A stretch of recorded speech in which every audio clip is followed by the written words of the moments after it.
Excuse me, ladies and gentlemen,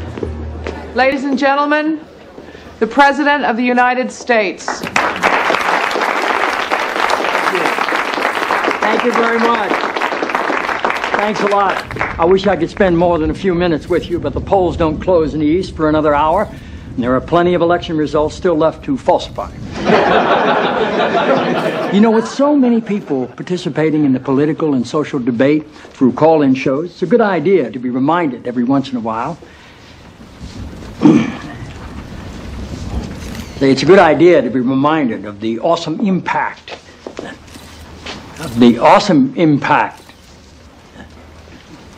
I'm sorry, you're Dr. Jenna Jacobs, right? Yes, sir. It's good to have you here.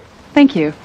The awesome impact of the airwaves and how that translates into the furthering of our national discussions, but obviously also how it can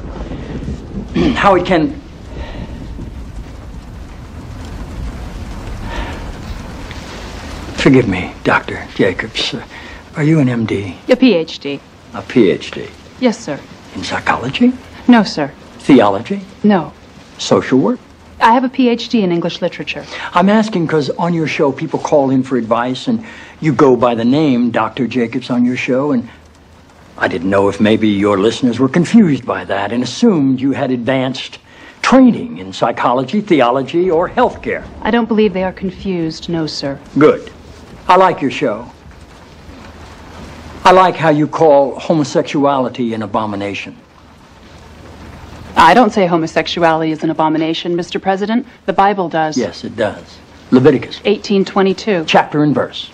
I wanted to ask you a couple of questions while I had you here. I'm interested in selling my youngest daughter into slavery as sanctioned in Exodus 21:7.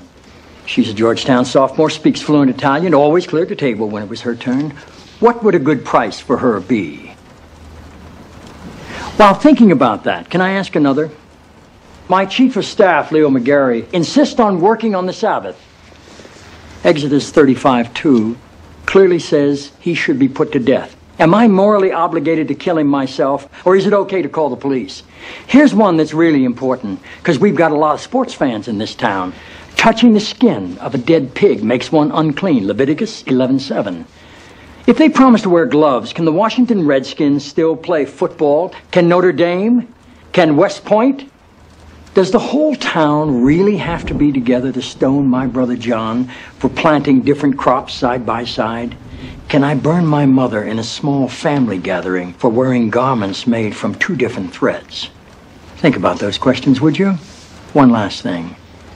While you may be mistaking this for your monthly meeting of the ignorant tight-ass club, in this building when the president stands, nobody sits.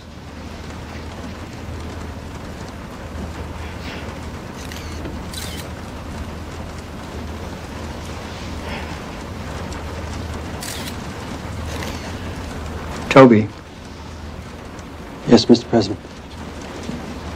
That's how I beat him.